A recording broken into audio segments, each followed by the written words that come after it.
अरे नेताजी प्रणाम। प्रणाम प्रणाम। परदेसी भैया जिंदाबाद जिंदाबाद जिंदाबाद। अरे ये बताओ, क्षेत्र में चुनाव का माहौल सब अपने पक्ष में बानो। माहौल तो नेताजी एक जाई बा, मगर अगर मगर कह रहे विरोधी कुल कह रहे हैं कि इस बार हाई कमान से कई विधायकों का टिकट कट रहा है, उसमें आपका भी नाम है। अच्छा,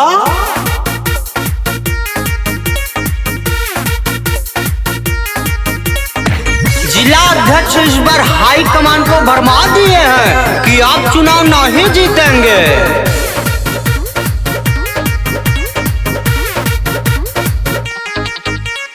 हाई कमान के भरम, अरे हाई कमान के भरम। हाई कमान को जो भरम है ना, सुनो, हाई कमान के भरम कुल तोड़ देवल जी। टिकटवा नहीं मिलता, टिकट नहीं मिलेगा तो क्या करिएगा नेताजी? टिकटवा नहीं मिलता, पार्टी छोड़ देवल जी। टिकटवा नहीं मिलता, पार्टी छोड़ देवल जी। टिकटवा नहीं मिलता, नेताजी का होई हो।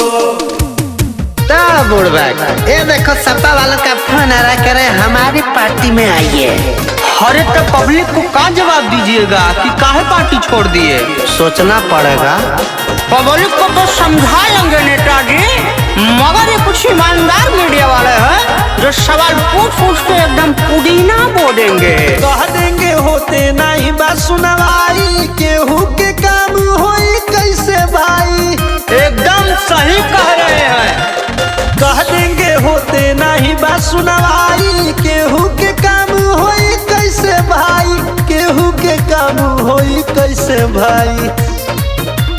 जनता के जात पात में, जनता के जात पात में बिरादरी का वोट तो अपने साथ में है।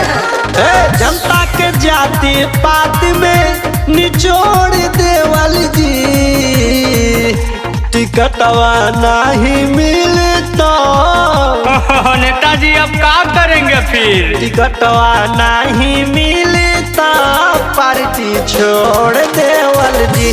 टिकटवा नहीं मिलता, पार्टी छोड़ देवल। क्या समझे? समझ गए। टिकटवा नहीं मिलता, पार्टी छोड़ देवल जी।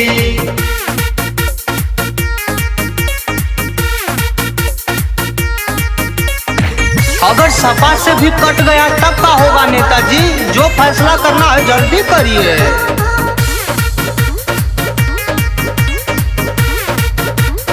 टेंशन काहे ले रहे हो? भाजपा से कटी तो सपा से लड़ब, सपा से कटी तो बसपा से लड़ब। वैसे कांग्रेस को गड़बड़ नहीं हो नेताजी। भाजपा से कटी तो सपा से लड़ब, सपा से कटी तो बसपा से लड़ब। सपा से कटी तो बसपा से लड़ब। जनता के सेवा जरूरी बा, जनता के सेवा जरूरी। जनता की सेवा करके ही मानिएगा।